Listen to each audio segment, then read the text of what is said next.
I think so as well. Yeah, just send the OD safe. That works out. And then you've got OD to do plenty of damage down to like Nature's Prophet Treant to clear them out so they're not an issue up against the ports. Boogie and Derp. Little guys that can potentially roam around onto the mid lane and try and trade actions of Jesse Vash's Bounty Hunter. Something they have to take into consideration is how many sentries and how much dust they purchase up for themselves. Also, maybe even an early smoke. My goodness. Ready for the Vengeful Spirit. Just buy smoke straight off the bat. Yeah, now you've got me thinking like, oh, but now I'm like a little bit concerned about sending my OD up against Nature's Prophet for that exact reason. Is that I don't know if he'd be able to handle the treants that well. Like the supports are okay, but then they can't go mid, and then the Ember Spirit obviously is one of the better heroes for handling up against Nature's Prophet. Once he hits like level 4, especially 5, and you have the 3rd level into the Flame Guard, you just kind of wreck right through those things and unable to do anything about it as the Nature's Prophet. So then you like totally zone bo3. Looks like is going to be picking it up here, like off the lane, and then is that more worth it than shutting down the puck like through? I mean, in the difference that an OD versus an Ember would make, I'm not really sure. Tough decisions. Like the biggest thing for me is where Jesse Vash goes first. Like they could potentially, I think a big thing here for Mineski, safeguard their off-lane large camp. Sure, it doesn't get blocked and warded up because we're looking at this and thinking, regardless of whether it is OD or Ember Spirit, they have ways to kill the Nature's Prophet on that lane between the two supports and one of their cores. So Nature's Prophet will rely on this large camp at some time, up to like level 2 or level 3. I think the move here is for Mineski just to run down, safeguard this camp, and then try and take bot root. But where does Jesse Vash go first? Because controlling mid lane, it's never easy. Rio's going to get given sentries, and there's observer ward, and there's all sorts of nonsense. Maybe even one of the two supports sitting behind the OD, just ready for the bounty to come in. Maybe just having the bounty move towards the lane, looking at the Faceless Void. Easiest hero to zone out and gank either. Mineski actually have a pretty rough time. So like the natural thing for me is to put Bounty Hunter and the Nature's Foot down the bottom lane and try and maybe look for a kill on a Witch Doctor. Yeah, we had a couple bounty picks yesterday as well, and that's kind of what ended up happening. I can't recall what team it was, but the bounty basically it was kind of the same idea where it was like an OD in the mid lane, whereas he can't really be gone on that easily by 2 people, just because he can obviously ask from Prison 1 as long as he has it skilled up, and then the Faceless Void, he's just untouchable. Like, he's totally unfazed by a bounty hunter. Yeah, you might work down his regen a little bit, but it seems to see Rappy's actually coming out with 8 tangos here to try and deal with that, but oh man, I don't know. It's tough. I've turned on the spawn box indicators. That's so pretty, actually. That's pretty nice. So both these wards, both these wards actually going to block up these camps. Prophet already gets himself down here with a TP to tier 1. Yeah, patch issues, bindings broken, lots of little problems. Hopefully these guys can get it all sorted out and tick the right boxes and make sure everything's all good, working for them. Now looking at these hero and item builds so far, it looks like it will be real mid on the OD and safe lane JO Ember Spirit. Self up already, the Ring of Protection, that Iron Talent. Gonna be pretty stock standard here for them. Witch Doctor. Got himself Fairy Fire, a couple of Observer Wards out across them, but Sentry. Spirit, the other one actually being given across to that Faceless Void, so no dust. Trees reveal not being spammed out here too much, but also no smoke for Rave. I actually find kind of interesting. I'm still not over these spawn boxes, man. I'm just like looking at them and I'm just like, whoa. It's kind of free. And like the tower ranges, like, does that change things? Is that like a buff to certain heroes? I don't even know. Like, you can really push it to the limit now, you know? Like, obviously we all have a really good and the top tier, like a super good idea of like how far the tower ranges go, but I mean, when I'm at certain angles of the tower, like if I'm coming down like right where they are right now, I don't know exactly where the tower ends right here, because I don't ever harass from there, you know? I don't know. It's interesting. I think if it showed true sight range as well, that would be crazy. That would be insane. Just showing like the tower range itself, I don't know, I think it's okay. Up at top, rune spot. Oh, face shift, Ben-Hur. Himself away from that, but double bounty rune for Rave already. And OD getting their hands on those ones. No blood spilt, no kills. There's an down on bot. Try and double up this wave, or at least pull it across. Looks like he's going to go for the double up. way, and there's going to be no pulling or stacking or anything here, so that's going to pull the equilibrium all the way back towards nicely. But look at the mid lane. Already, sentry ward being placed out, and Jesse Bash with the D ward, while Rio doesn't have any further reveal for himself towards this mid, and that's what I was kind of worried about. You know, they've nothing left to throw here, while the other sentry for them, for Rave, is up at top, trying to secure Rappy's playing experience. Yeah, Jules just trying to zone him out here. Obviously being a Faceless Void. Pretty immune to the overall nukes, but the right clicks are just going to town. He did manage to pick up the Stout Shield. I don't believe he had that previously, so he's losing out on a little bit more of his gold here. Or perhaps he did, but either way. Yeah, it's Stout Ring and goes. Oh god, they got the courier. Oh, he actually got it? Jesse Bash. He's dead though. First blood goes. What was on that courier? Was it on its way back? Looks like it was on its way back after delivering what, a salve to Rio? Yeah, that's what happened. That's I don't know. It's so rare that it actually happens. Courier snipe for them. And the fact is, Spirit's been sitting mid, like I was kind of looking for. Ninja Boogie has been waiting for this bounty hunter to roam in, especially without the sentry available for them. Ben's just to try and safeguard that mid lane for the OD. She's picked up her brown boots and her dust, so if bounty does get out of position, be able to stop him and maybe even kill him off. The way these lanes are going so far, though, a bunch of heroes pretty much just free farming away, but Jo not having the best of time against the Prophet. It's tough, man. Like, once you get up in the flame guard, it's fine, right? Yeah, I'm saying Rappy, because that's the thing. Like, he also spells his name with multiple P's. Like on his major registration, it's RAPPPPPPY. It's Rappy, definitely Rappy. Yeah, that's how it's going. Yeah, but once Jo gets like the points into the flame guard, then life's really not that hard. The trance again, like there's no way for him to take down the flame guard. There's no magic damage or anything that's gonna come up for your Nature's Prophet, so he just burns those things away. And maybe Jesse Vash could potentially help out with that, but shouldn't be too much of an issue. And Derp though, okay, maybe this is it. It's finally happening. Cask is through onto Jesse Vash. Looks like they're not gonna be able to secure that kill. Well, this is the thing, just the pressure of these two heroes. This is what I was looking for early on in the game. I mean, Jesse Bash has already made his mark with the courier snipe. Now, actually pressuring Derp, this will force the Vengeful Spirit away from mid lane, and then Bounty Hunter goes back towards mid, and you're just drawing the Vengeful Spirit, you know, from lane to lane, making sure she can't stack, pull, or get anything else done on this map, really. With a haste rune, maybe look for a kill onto someone, but Rio is being bullied already. Ben-Hur up to level 3, level 2 Illusory Orb, doing a ton of damage back to him, while Faceless Void has been left with his own devices, but Raging Potato, 15 and 5. Last hitting like an absolute champ up on this top lane. Yeah, he's crushing it. I mean, compare that to the Ember Spirit. 5-0 for Jo. I'm not sure. They're gonna go with the Count Bocarino now, though. Can they get the chains? Oh, nope. Nah. Bogged into the Sprout, and chains will not land. Be perfectly fine. Vash is looking again for another avenue of aggression for himself. I think it's going to be this middle lane. Reno, he's dragged the lane again back into his tier 1, so plenty of experience for him. And Rio, damage, orb will land as well, and the TP's coming in to try and save him up. The very far to turn around. Ben-Hur has a phase shift. He's going to use it very early on, and he's dead. A good turnaround for Rave, but Jesse Bash will not get the kill onto Rio, and this is where they can turn back onto the Bounty Hunter. No, there's no more stuns or disables. Fake out TP from Nature's Prophet. Sure, Rio himself back towards the fountain. Bottle purchase for the troll as well. Bounty Hunter. I'm gonna get some vision intel onto the OD. Up at actually Rappy doesn't get. Oh, he's hexed as well. No time walk available for him to get away from that damage. Cross 2 lanes. Decent trade-off there, but Rave, I think, coming out slightly on top in the initial stages with that kill onto Puck. Yeah, so far, it's looking pretty good here.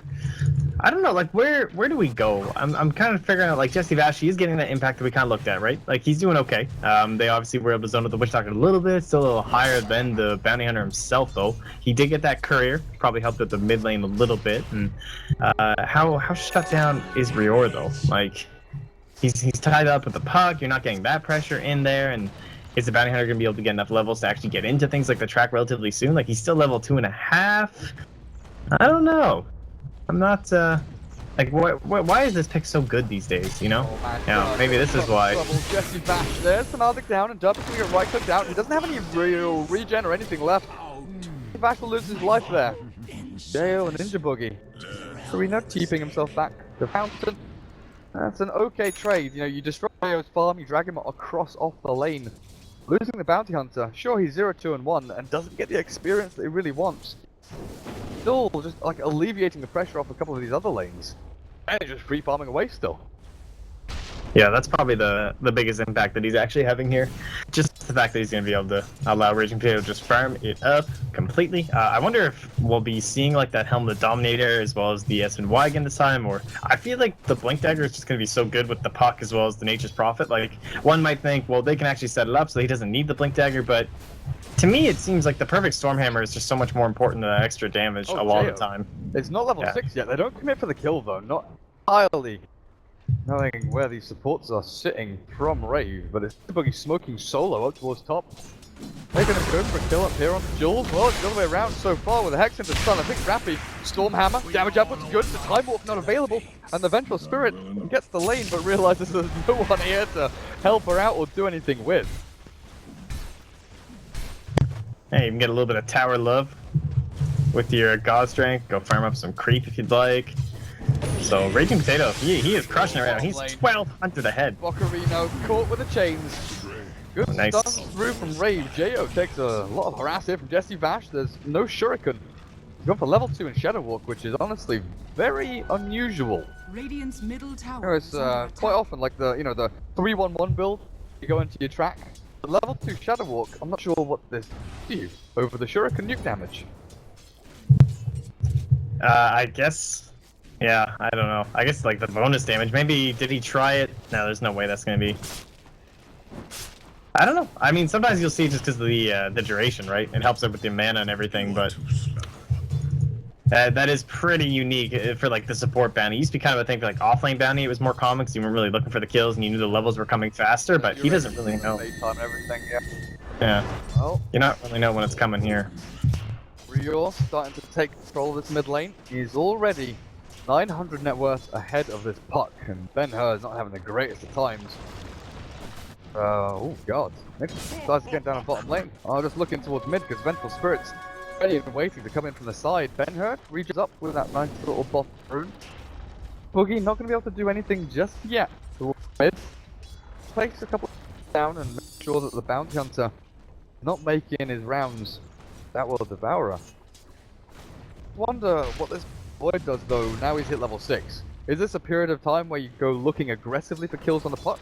Or do you just sit and get yourself some farm up on his top lane?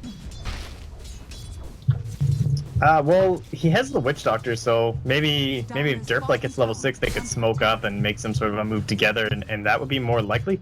But you're right, if they could just Chrono with the OD in mid, of course, that's also a pretty solid way. Like, you have 3 points in the Arcane Orb, and Puck, a solid target. Maybe a rotation up top would be the best, though, trying to slow down Raging Potato, because they've got to be understanding that he is, like, crazy ahead right now. He is racing away with that net worth, definitely. 4,400 is, got a Helm of the Dominator. Does he have a creep across? Oh, he's stacking. He's actually stacking large camp with a creep for now, and he can move that across the Ancients if you want. We have full access to the eastern side of this jungle as Nature's Prophet, making his mark over there, but there's a nice little medium camp for him. And of course, the large camp that he just built up for himself. Really where he's going to be aiming towards to rack up that farm a little bit faster. That was pretty slick, though. That little stack. A little stack move across. Ocarina's actually taking all these camps. He's taking all the jungle.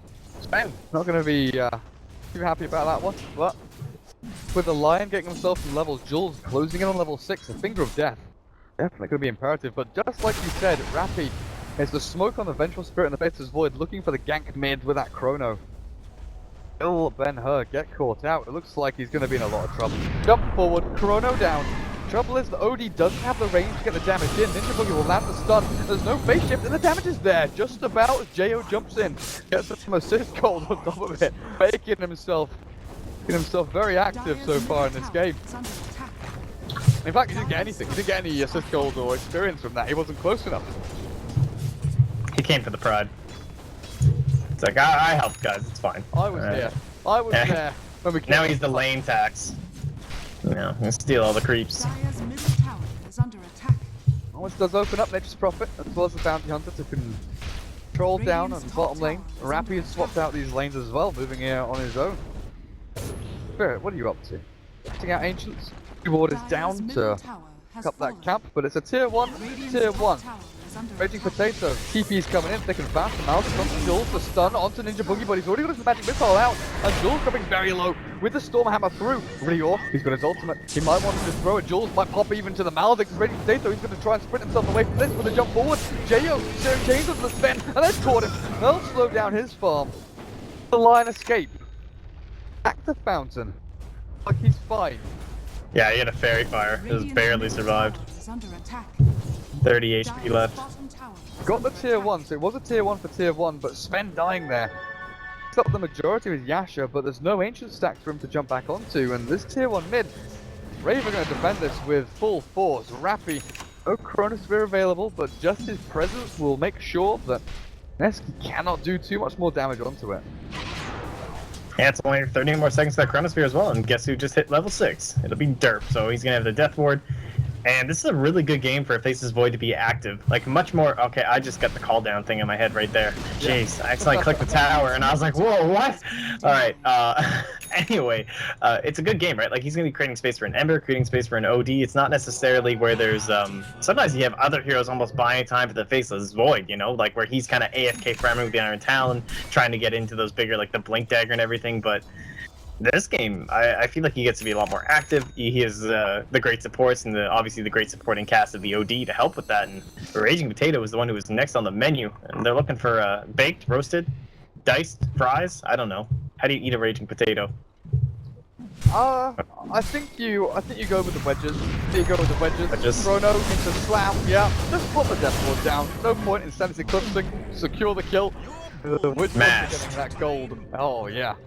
Bit of mashed potato, bit of butter, bit of cream, mash it up nice and good, and that's going to give Arcanes to your Witch Doctor, who's got Arcanes earned. 12 minutes in, I mean he's pretty farmed honestly. This Witch Doctor is actually ahead of the Faceless Void in net worth.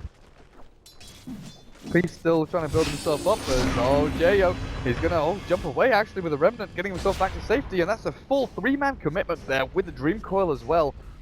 See Vash trying to get in with a track, but without your Jules Lion, there's just no way of killing off that Jo Ember Spirit. Yeah, silence is cute, but it's still only 2.25 seconds, so Puck never really gonna be able to solo the Ember Spirit, obviously, just because of Flame Guard and everything, especially he has that up and active, and Jules, he's the key, he's the answer. What about his gold situation?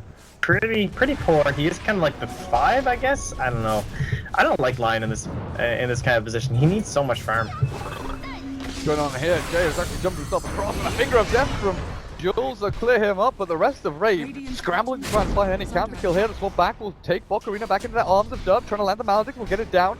No, he misses, actually misses out, and now with the Sprout, Rappy, no, he's going to run away. The Shuriken bounces back between a couple of them, and Ninja Boogie probably going to get dived here with another track kill for Mineski. They're just racking them up one by one. Rave, they thought they could get this battle down pat, but it's the mobility and damage output between the Puck and Lion. Jesse Vash throws out a couple of tracks, and it looks like that was 3 in quick succession. As Mineski now looking for an OD. Rior got a TP available with Tread Drums, he's tanky, but 20 seconds until another Chronosphere. Rave. Awesome times ahead if that's an indication of any kind of fight to come. Yeah, and Jules, he's got the solution. Just make sure you get the kill with the finger. And cleaning up Jo there. Gonna help him well on his way. Manages to pick up the energy booster, so he's just going straight for the Aether Lens rather than trying to save up for the Blink. Which is respectable, but at the same time, like, Blink is just gonna be so solid against the Ember. I'm a little surprised he's going for that instead, but he'll have to just rely on Ben-Hur for a while. And make sure he can set it up and give Jules the time to close that gap rather than the Blink. And Bokarina runs right into Jo up here. Rem forward, he's TPing out, and it looks like he will succeed. Close one. Complete. Jo burns through a lot of his mana here. He does have 800 gold to go until he gets to travel, but it's Mineski. Oh, they're wrapping on him. Smoking in from very deep, and Jo, the Hex is starting off and got him. The God Strength and the stun. Jo dropping low. He doesn't have a Remnant even to jump to. It's over. And Mineski all of a sudden grasping this game. It's in their hands, and Rave, they're feeling the pressure. They've moved into the Roche pit. 14 minutes in, this is a very sneaky move under the noses of Mineski. They don't have vision of this. I wonder if Rappy heading towards the pit will give some indication that they're over there. Will, Dar Observer would seize the void, actually getting into the pit. Roshan already dead before there's any movement in from Mineski. Track out onto Ninja Boogie. Derpy's available as well, but Aegis will go to Rio. And the OD picks it up. A two-man Maldic with the Chrono down as well. Jesse back, Rio. Death Ward is out. And Aegis is popped, but Marina's stuck up on top of high ground. And Jules is shredded by that Death Ward. The Sentry giving vision. Oh, the swap back. Stun from Bocarino into the Nature's Prophet. Derpy should be able to clear up with Jo there to help out as well. The jaunt across. Oh man, Puck, you are in a ton of trouble. No escape available. And they've just walked into the meat grinder. And SG lose 4 as well as Aegis. Alright, well, that didn't go too well. Like, it all started with that really weird kind of a wrap. Like, I know Jo died, but to be honest, like, who's expecting that wrap round of a spin on the line at this point in the game? And are they barely going to find Potato here? Oh, he buys the Blink Dagger up too. That'll be nice. Just as I was thinking that Mineski had full control of this game, the Roshan, the Aegis kind of balances things out, but then losing 4 heroes while you're trying to contest that Roshan is just absolutely disastrous. Jesse Vash is going to go and try the quick and easy over onto Dirt, but he's got Stick Charge, he's got Urn, and they've got Dust and Reveal to see this Bounty Hunter and take him down. No track kill, no easy pick off for you. Then is actually gathered out here as well. Good Observer Wards. Rave. Relatively aggressive over on these high grounds, while the Dar Observer Wards, you know, they are hyper aggressive. Cover twice over in the Radiant jungle. Get the tier 1 though down in this bottom lane as Bocarino is making strides towards his Orchid. Yeah, and that's going to be really key, right? It's just another tool that's going to allow Jules to be more active and get in there with that Hex and with that Earth Spike. And I still feel like it's something that's just so desperately needed for these fights. Like, you can see the impact there when he got caught inside the Chrono, and I believe it was also... it must have been Jesse Vash that was in there too, I think, but either way, just lacking so much of that control. And without track, like, you don't get those nice trades going off. It's hard to get up into a bigger lead here. Oh. The net worth's different so far. You know, Mineski, they did get themselves a 3k lead. Back down, Rave to 0. They are farming very well though, and that's got to be handed to the Sven. This Blink debut, I wonder if he can actually fight anyone. Asher gives them movement speed and a good amount of attack speed. Clear through Ancients and sort of faster in and out of these team fights, but smoke into smoke. Rave maybe getting scouted out here by the Bounty Hunter. They've got Dust available. They'll see Jesse Vash, and that should be simple little kill. Jesse 1, 5, and 2. The Stick Charges, the heal. Keep him alive a little bit longer. They'll even pop Chrono for him. Curing that one up, but the rest of Mineski not even thinking about saving the Bounty Hunter there. That was kind of like a worst case scenario. Well, like, I don't know, the smoke there, they were 100 gold away from the Blink Dagger on Rappy. So it's just like, I mean, they have it now, but I was just kind of surprised that they went for it then at that moment, you know? Typically, obviously, you're going to wait for all those bigger items, but they get the best possible find of the solo Bounty Hunter. And so that means they can just slap a little gold on the supports, and now that Blink Dagger will be ready, certainly by the next Chronosphere. The Puck has a Blink now. So yeah. at least the Puck, I mean, they've got the combination they were looking for earlier on with Dream Call into the Cleave. This counter initiation from Rave is so damn strong. You're looking at Drum's Blink from Rio, the Ember Spirit just continues farming away. Jo, despite a couple of early deaths, has managed to keep his net worth decently good. Still not up to scratch with the Sven by any means, and Nature's Prophet with the Orchid nearly done. Definitely be applying some pressure to Jo. So I'm looking for the Ember Spirit to go into the Manta style a little bit earlier on. Maybe. Oh, he's going up top. Oh, Rio. Yeah, he's found. He's picked. There's no turnaround there for the rest of Rave. Potato blinked from behind these trees. He just popped the gauze string and went in. And obviously the TP from Bocarino helped him out. And no Chrono, so great moment to push here from the side of Rave. Or rather, Mineski into Rave. Orchid from Nature's Prophet definitely makes things awkward a little bit for Rave, you know. That's why OD is going for a relatively early BKB. No Moonshard or anything like that for him. No Rod of Atos. But Ember Spirit would like to go Battle Fury now. But it kind of has to go for the man style. Yeah, it's I don't know. He hasn't committed anything yet, has he? No. I feel like Jayo's just gonna go Battle Fury, if I had to guess. But I know, obviously, up against a puck and even like the Lion, it can be pretty helpful just for like if he's coming in close and you manage to get that out, the Manta off in time, it can cause a little bit of confusion. And then obviously that Orchid that we're talking about now. So there's all the reasons to get it. Do you think he'll go really crazy and get like a Yules? I've been seeing a couple Yules Embers lately. Yeah, that was something that I mentioned, Manta style. I'm thinking about it now. Against the Nature's Prophet, against the puck, Yule Scepter is super good to, you know, like cancel TP. Oh no.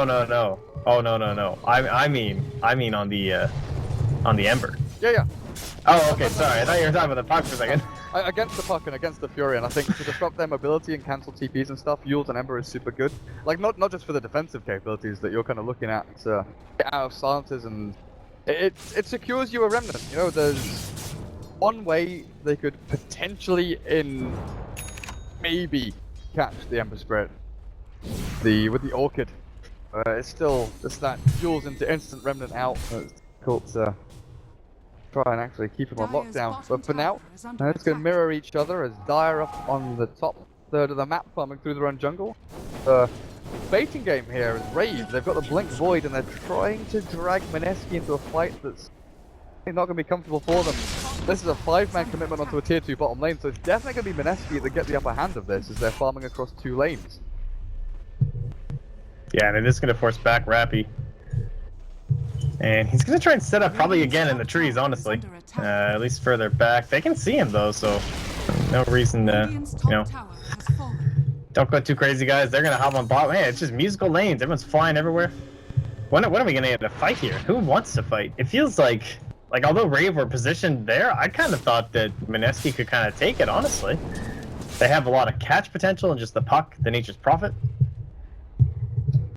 I looked at catch Rio on Derp. Jesse Vash, that sentry. Got a little sight of him. But he's not coming forward. During their ancients and maybe trying to get a little bit more control around these, around the Roche pit anyway. As Ethelent is done for the Lion at long last, he finished that up, one up for Jules. Very passive for the past couple of minutes, in fact. Saw someone die. It's been a fair amount of time, about 3 minutes ago or something like that, since...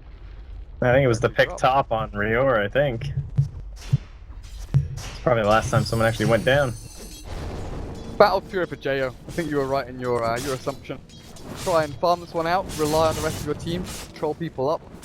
Make sure that you're not on the forefront. So it's this Void, it's one they heavily rely on to jump himself into the middle of a fight, get the chrono, maybe even have Rio with his BKB be a frontliner, at least for the initial stages of this game, while Ember Spirit self-farming to victory. Yeah, it's just, to me, it's just how Jayo always plays the game, you know? He's always all about the harder farmers, and even when he's on a hero that's not a harder farmer, he typically goes that route, like a Juggernaut even. Much more common to see him on the Battle Fury, even when it might not be the most common, as Jules comes in, he's smoked up. From Mineski. Oh, Potato, it's all on Potato right now. Here, John hexed up with a stun as well, but the chrono's perfect. Rappy catches them both, and Jules is demolished. Perfect going himself forward, but Raging Potato dead. Leads through Ninja Bug with the Death Ward. Great positioning from Derp. He's got to try and run himself away from this. Then he turns to try and cast him back, and he does get the stun down onto him. And now the turnaround as Rior, silenced up, comes into the fight, but the Sven, he's already dead. A nice 6 shot is up and cleaves through too. Rior is dead, and Raging Potato finally drops for the rest of Mineski. They're able to track him up, and Bocarino with Jesse Vash, the blink back from the forward, heals forward from the puck as well. Keeps himself at arm's reach from Jayo, and now jaunts back to the orb. But Rave, they're not done just yet, but I think they should have retreated from this. The Orchid, the Ninja Boogie swap, then her. Oh, they jump in, top knowledge as well, and Jayo. There's a slight push in 4 seconds time, but Rappy will jump himself back again, and Ninja Boogie is dead. The rest of Mineski still alive, even though they've got no cooldowns to throw. An awkward fight. It all started off with a great chrono from Rappy, but what went wrong? I don't know, the Orchid was just like incredible coming out there from Bocarino. Honestly, they were about to lose that fight so hard. There was so much int stolen already from the OD, and he was about to drop the hammer, and Rior was just suddenly like pressing that R button, and it was like mop mop mop mop. And that was the life, man. Like that was it. that fight was over. He blinked into the puck silence and then got orchided. Oh man. No Eclipse for the OD. Tragic stuff. Mineski gonna count their lucky stars. Things went that way. I mean, he gave a lot of money across, you know, your bounty hunter, 1100 gold on him. The Aghanims is nearly done for Bocarino's Nature's Pride as well. At least the Ember Spirit survived through it all and finished off his Battle Fury, but OD dying. Not having a Ben-Hur? Double silence? Dear Lord. Trees? Rappy. He's gonna try and get these bashes in, but the puck should be able to escape from this. Blinks back and Jesse Vash, he's up on the front lines.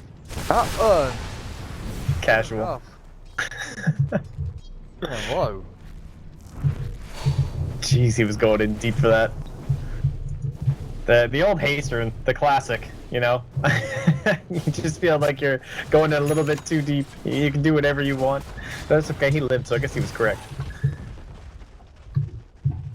Where Rave maybe starts to get pulled apart at the seams. They want to group up and fight. The Ember Spirit is, you know, decent at split pushing, but against the Nature's Prophet, it's not the best go alone onto these lanes.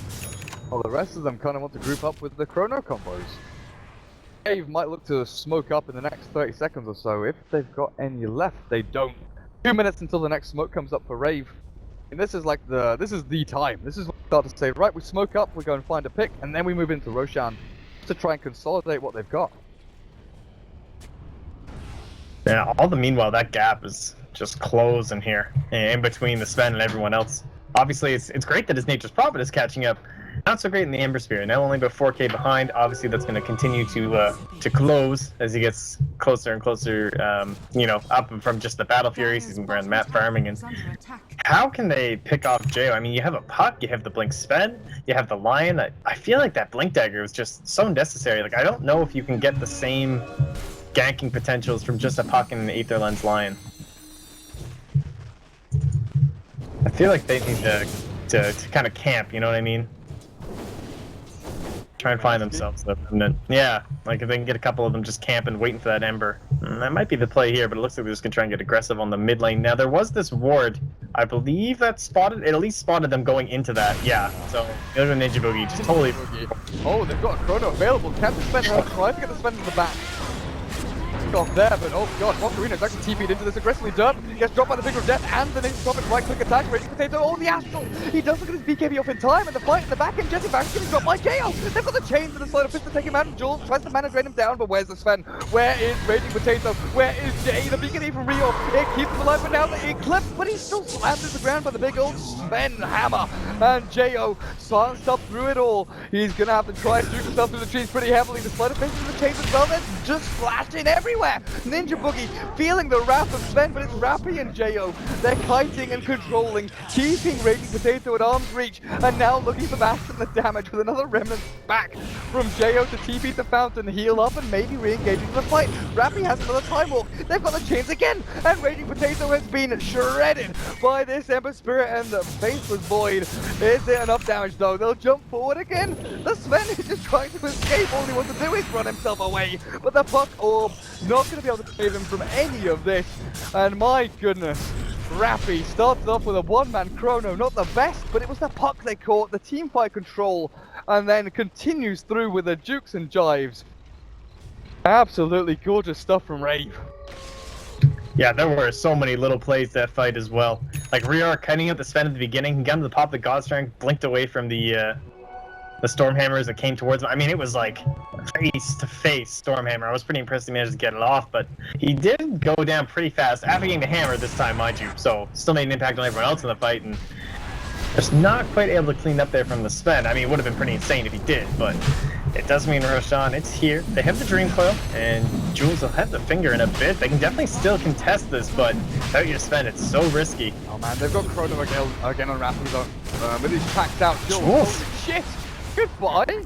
Alright, Abandoned Pit. Yeah, I'm pretty sure this is the moment we say, we'll leave the puck here to maybe try and steal it, just keep spamming out these orbs. Oh, they caught it with the Chrono. Rappy, he knew he was up on the high ground, and the Death Ward is playing inside the Chronosphere, but it doesn't freaking matter.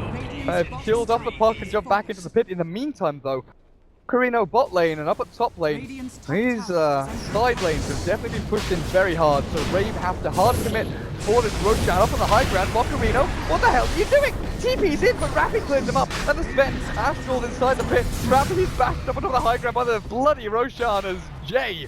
Sven, you have to man up and fight this. You've got to try and stick on a target. Blinks up onto the high ground to take down Rappy, but now he's stuck himself no. up there. No, not like this. Then they've got vision of him. Rappy, oh Jesus Christ, look at that. Jumps up on the high ground just to get vision for the rest of his team. But Mineski will maybe even lose the Yasha. Nah, Jules picks it up for his Sven, but he'll lose his life in the meantime. It's Astral forward. And again, 4 dead from Mineski as Jesse Vash was the intelligent one and said, I am not getting involved in that absolute slaughterfest. Man, that was losing that Yasha would have been like even crazier. Definitely worth it for the line to snag that up. Like 1,000 gold lost essentially. I mean, when you consider like the sell cost. So, I mean, there's not really much else to say about that fight. That was just complete and utter madness coming out from both sides. The Roshan eventually, you know, he was kind of the main target when we all started, and then eventually just gets totally ignored. And you can see the Sven. That was just the saddest sight you've ever seen, wasn't it? That's, yeah, what do I do with my life? I'm gonna run at you. I'm gonna run at you. Oh bollocks! Oh, I've only got a vengeful spirit to run out. Like the Nature's Prophet TPing onto the high ground. That for me was like the question. TP up there, maybe expecting teammates to fully like hard commit in, and then no one does, and you're just like, well, guys, I'm dead. I can't do anything from up here. It was tragic stuff for them. Yeah, just not exactly the lineup to try and snag that up against. You know, you've got an Ember, you've got a Witch Doctor, you've got an OD. Like, these are not heroes that you want to be on the high ground up against. So maybe a little bit of a misplay there from Pokerino. That pressure that he applied in the bottom lane, it was great.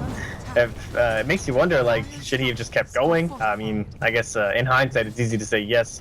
They were kind of close to closing out that fight, but it was kind of the same that happened to Mineski when they lost the puck early in the fight before. Like, again, there seems to be a lack of control, and they cannot get these swings going for Raging Potato to actually put in all this money he's been earning. Speaking of which, he's actually now behind the Ember Spirit, as Jo has closed the gap just through team fights and farming, and he'll be propelling himself from not just the Manta, but into basically probably just the crit, and then what do they do? That Manta style kind of came out of nowhere, and this is the situation that I thought would be kind of scary for Rave. You know, you have the 4-man combo moving around as a grouping, and then you have Ember Spirit trying to split push across. That's it. Actually, Mineski, who have got multiple lanes pushing in tier 2s and tier 3s here as Rave, thinking that Mineski are going to come back and defend this tier 2. Go back and really try and force them away their base, and this is where Mineski, up on the high ground in the Radiant jungle, they've got a good position to start to look to engage in these team fights. Rave not gonna play into their hands just now. Dire's top tower is under attack. Yeah, they've been doing a pretty good job of that too. I haven't had many moments where I've really felt like Mineski have ever caught out Rave. You know, there hasn't been any of these like walking into strange positions. The great like game sense and just map control, like especially Ninja Boogie, that one play where they had the smoke and then he just has it in his rune and sitting up on this high ground, initiating those kind of fights. Like, it's all that little stuff that's coming from the side of Rave that is giving them this edge, and unfortunately that is an illusion. I mean, one can understand. A puck! A puck! Good big little puck! Not happening. Blink for Ember, but there's a bigger item I'm eyeing up here, and it's Derp's Aghanim Scepter on his Witch Doctor. This is a game-winning item right there. I mean, even with Warcry available for the Sven, looking at the bounces out from Derp's Aghanim Scepter upgraded Death Ward, this could absolutely demolish Mineski in their team fights if he gets a good positioning and gets good placement of it. The Lion not having his Blink Dagger, it's going to be difficult to actually cancel that one out. Yeah, it's like there was this like dream of like Aether Lens, and then we're gonna win one more fight with Track Gold, and I'll have a Blink Dagger, and then I can just buy wards the rest of the game, and it'll be great. And instead, it's just like, oh, we didn't win another fight, and I have a Track Gold, and I keep dying, and that one finger kill I got on Jo was the only kill I'm ever gonna see, and Jules is stuck in the Aether Lens life. It's just so different from Blink. Ben Hur loses half of his life there just to Jo. That slight chains combination. Full vision of him as well with his observer wards. Two observer wards. Full vision and the jump forward. I got him this time. This time it's the real one. The triple remnants forward from Jo. Double remnants actually, sorry, I should say. Actually pick him up. And worth pointing out, Pax, Jo has gone for level 3 remnants. And this isn't something that is particularly common. Like, sure enough, the damage increase is decent, but very often you just have like level 1 remnants and you go for stats the rest of the time. Damage increase by 50 every level isn't that amazing? Let's be real. Yeah, it's understandable. Like, obviously, once you're getting to the point where you're putting in those extra points, you're typically having your Battle Fury, you're looking into, like, your crit stick or something. So you're just thinking, the longer I live, the more damage I do. I'm not too concerned about, 50 extra from one level. So that is rather odd. Not sure, but that's gotta be some of the weirdest scaling in the entire game. Like, really? An ult, Like 50? an ult that only goes up 50 damage per level. Yeah, what is this, like RP or something? Like, geez. But no, obviously, like, no charge difference, no cooldown difference. Yeah. It's just really odd. I mean, I guess when you think of it as like triple remnant, that's like an extra 150. But obviously, with the way Ember Spirit's played, it's not like you're ever stacking those up past like 10 minutes for that cute little kill. That's the thing. Like, I can to some extent understand level 2 ulti at level 11, just for the extra damage. If you're going to be going around playing aggressively, going for the third point, I don't know. Fan of the stats. Build Ember Spirit. It's definitely become Potato. build. Is he being closed in on? Yep. And I believe the pincer. the trap has been set. Rappy, thinking about the chrono.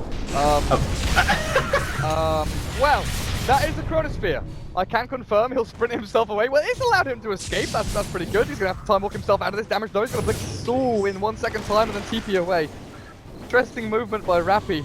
Blinks himself further south, and the rest of the fight continues over to the east. They get the Nature's Prophet, they get 1 kill out of it. But that's not the way the fight was meant to be actually panning out. Down in bottom lane, Finger of Death back onto Dub, kills off the Witch Doctor, but his jump forward and neighbors for Jo. Catches Jules in the back end, and Jules, oh, he hexed up the illusion. Did not find the real one, but it's the jaunt over the trees and far away. Ben Hur is going to get chased down by Jo, a sleight of fist in 3 seconds time, and Ben Hur is being burnt down. He cannot blink away, and it looks like Rave is going to find yet another kill here onto Ben Hur. And oh, into Yules, into Jump, and the Sven. He's here to save his teammate. The sleight of fist back from Jo, and he's got himself a blink, but he can't use it just yet. The Ember Spirit running himself away and sprinting out, but he wants to turn and fight. The orb, the face shift, Raging Potato as well as Ben Hur. The jump away from Jo as well to get himself back to safe. Ninja Boogie, he's gone back in. Jo, sleight of fist is available to pull back in and save him up as well. They need down to Rio to come through, thick and fast. The chrono again onto Raging Potato, and the sanity clips clears up another with Rayo just demolishing through one after the other with a time lock to Rappy. Raging Potato in a ton of trouble. Bocarina will try his hardest to try and clear up another, but Rio's here with the Eclipse and the Arcane Orbs. With Rappy jumping forward once more, I think Bocarino's in a ton of trouble unless Jules can save his teammate to the Sun and a Hex, and Rio now looking for another target, jumps himself forward, but he blinks aggressively, trying to clear up Jules. The Lion, round and round we go, ring around the rosy, he blinks back to the northeast. The Lion somehow gets himself back behind the tier 2, and that was an absolutely wonky fight. Moppax, who the hell won? Who came out on top? The viewers did, Durka. Dear Lord. That too. I mean, this game has been pretty... I don't want to say one-sided. It has looked like Rave are generally in control, but man, there have been some fantastic team fights. Can I have the fight recap, please? It's just insane. Oh yeah, good luck getting one of those, buddy. No fight recap. Oh, the Orchid on Rappy trying to get back to the fountain. Bloody hellfire! Look at that guy go. No fight recap. I'm not allowed. Disabled. Yeah, it's just too long. Sometimes it just hates you.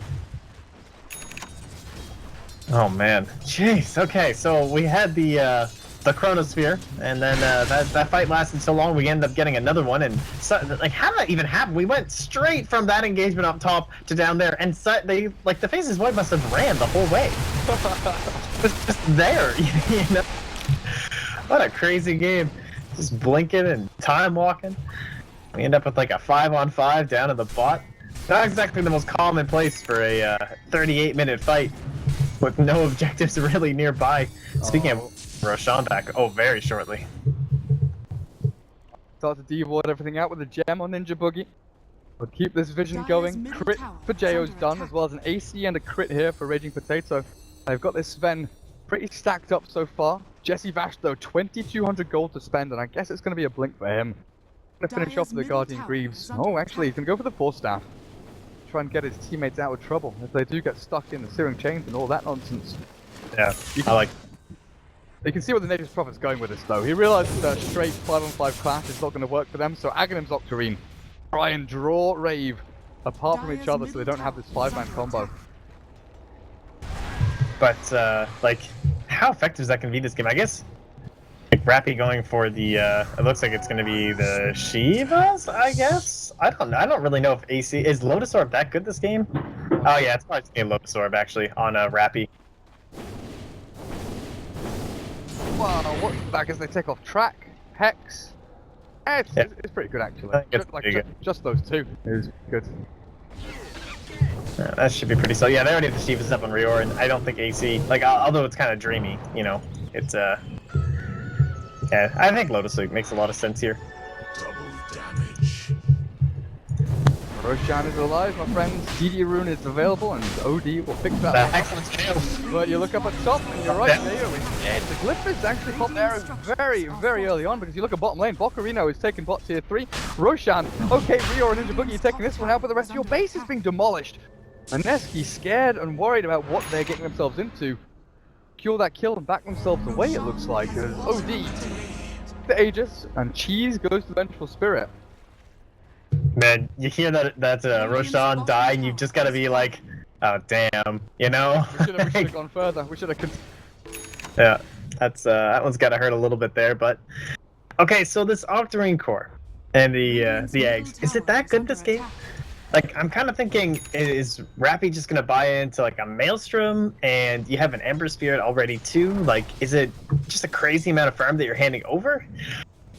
I don't know. I think it's more for those moments where, you know, your Sven is beast moding, because we honestly we are yet to see Mineski actually utilize their lineup to anywhere near their full potential, right? We haven't seen anything over a 2-man Dream Coil, where we haven't seen the Sven actually get into that Dream Coil and do his damage.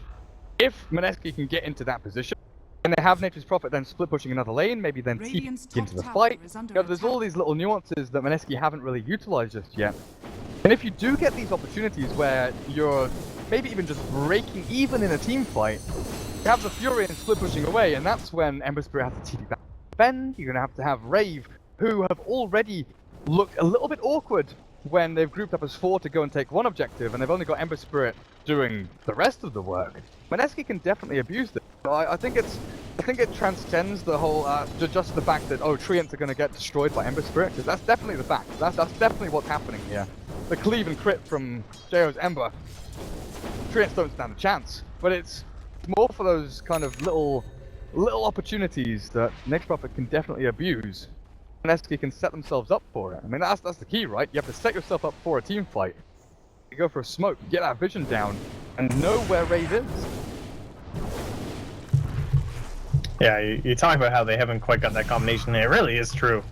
Like, I just can't really think of one of those moments. And maybe when Ben-Hur gets into the sheep, having that sight, like there is a lot of control that's happening, right? Like he comes in, he's avoiding the Chronosphere, he's dealing with just general casks bouncing around, Vengeful Spirit swaps, repositioning you. So if you can take one of those out of the equation, especially Rappy, like he's been having a hell of a game. 5-2 and 15.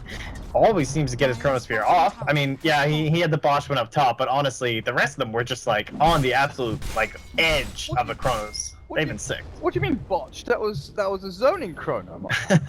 He knew what he was doing. That was like, you know, that was his Nidus network. That was the way that he sneaks himself out of the team fight. You saw him sprint out of there. Oh, good blink back by Rio. Away from the Earth Spike. But this is the awkward part, right? Rave have grouped up and they're kind of proxy pushing this high ground, just staying on top of the ramp and shoving these creep waves in. But Nature's Prophet is abusing this fact. He's cutting wave with Treants. Ben is pushing. Ember Spirit has been left alone to try and defend up against this. Rave are being given no team fight. Mineski trying to farm and keep themselves in this game. But who's able to farm? Like, Bocarino, yeah, I guess, but what does he do? He sells drums, and is that it? Like, is that his last item? You know what I mean? It's just kind of... Oh, I don't know what it's actually getting them. He just got that blink, right? Yeah. Because that really does shove him into that full-on mode, just hide in the trees and put as much pressure on these lanes as you possibly can. Rest of his team, we're seeing a Hex from Puck. I was kind of looking forward to like an Aghanim Scepter on the Puck, just trying to maybe deal with the Odin BKB. But then there's no one else buying into one. The Witch Doctor went back for the Ether Lens instead of a BKB of his own. That's a little bit unusual, because they don't have... I mean, they have Sven, I guess, theoretically, BKB piercing, because he's gonna, like, 3-shot him. But, like, if he BKBs, how do they stop his, they'd have nothing. Yeah. When Shuriken, Hex, Earth Spike are all pretty good at cancelling out Witch Doctor ulti. The Dream Coil is probably the primary one. But, yeah. They're opting to not go for BKB, which makes Hex even better then for the Puck. The Skadi. Jayo. That full-on Chrysalis. Well, whose Plate Mail is this? So Plate Mail was just a casual one for Rappy. He picked it up and drops it over in the base. 1400 gold. Got himself Cheese and now a Shadow Blade. Try and catch someone out with this Raging Potato. He's all alone on this top lane.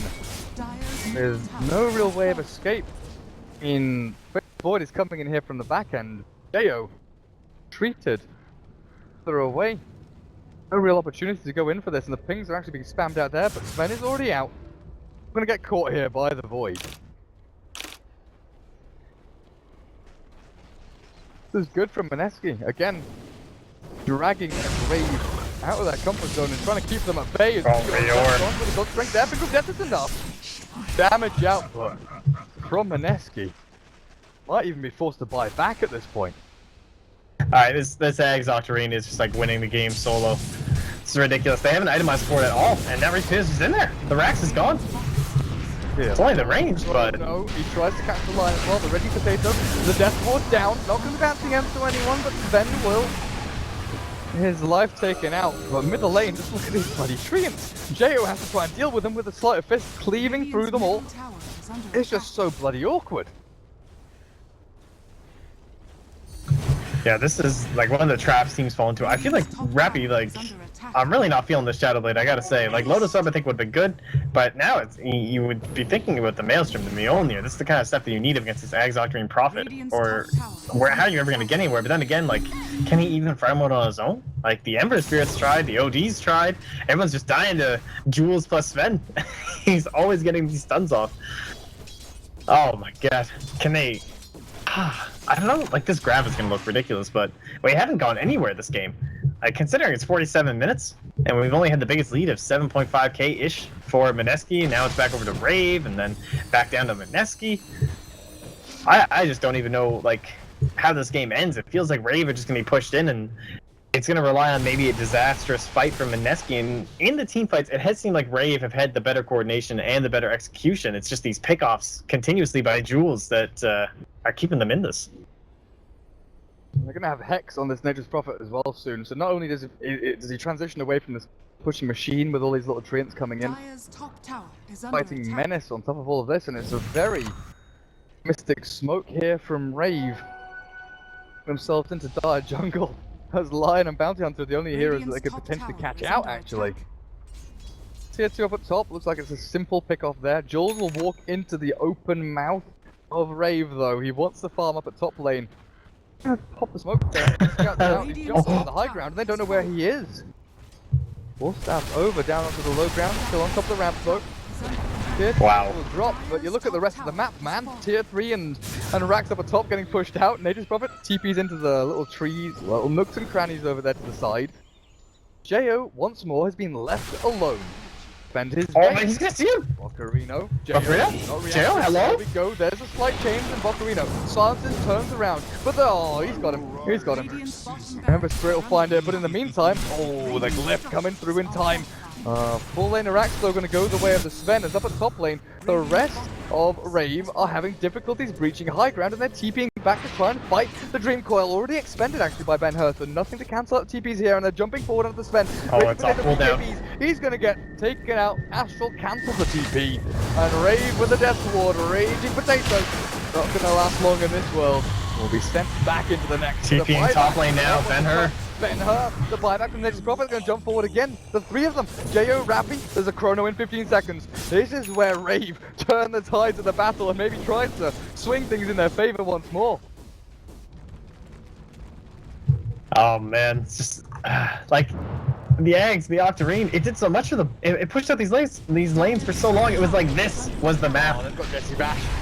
Nature's Prophet will TP in, but he's not going to be able to save his buddy. The Sprout was pre-cast, but cannot get him out of that. And now with the glyph actually thrown out here, there's a buyback on both Puck and Sven. And I wonder, they'll leave the tier 3 to get dropped and then buyback after that potentially, but he's coming through. The BOTs can reorg, get him straight back into the fight, and there's the buyback from the Puck. Only had 13 seconds left on that death timer, but a Dream Coil in 3 seconds will allow her to fight right the Jules Lion. Taken out, and with no buyback available, the Dream Coil down to Jo and Rappy. They've got another chrono in 25 seconds, but look at the Nature's Prophet with the Sven as well. They've actually come back into this with a buyback. TP into the tier 3s and racks. The freaking apocalypse of Treants, the undead. The Sven is actually hammering away at this rack to take down a second lane, but Raging Potatoes all alone. And this is going to be a dieback for your Sven. Not the best of moves. 2 lanes of racks are gone, and with a swap back into Astral, the jump forward from Jo, they should be able to clear up as Nature's Prophet. And that's 2 heroes dead without buyback mop packs. I mean, they got packs. You can understand what they were thinking, but with just there's too many boots to travel. I mean, hello? I think this might be game over. Just me. I think this might be game over, straight up. Mineski went for the ballsy play. But you're right, with all these BOTs across the OD and the Ember Spirit. 40 to 19. Yeah, the kill score doesn't tell you the full story of this game. Mineski had a great shot at winning this, but a little bit too desperate in their movements. Will lead to their tier 4s being taken out, and what, they've got 2 heroes left, the 2 supports, Lion and Bounty Hunter. Not going to be able to defend against this, and GG is called. Mineski tap out in game number 1. A great showing by them, but Rave still. They were the stronger team, withheld the early pressure, took back the lead that Mineski had grabbed themselves. Take game number 1. It wasn't easy. It was not easy. It was a good example of out execution, I think, because you did have the Nature's Prophet, the Ags, the Octarine, and it wasn't so much a playstyle change by Mineski that enabled them to get back into this, right? It was mostly just the item. It was the fact that what it changed, how it changed the landscape of the map, and although it gave them the advantage for some time, and you saw them capitalize on that by getting those pickoffs, but they were kind of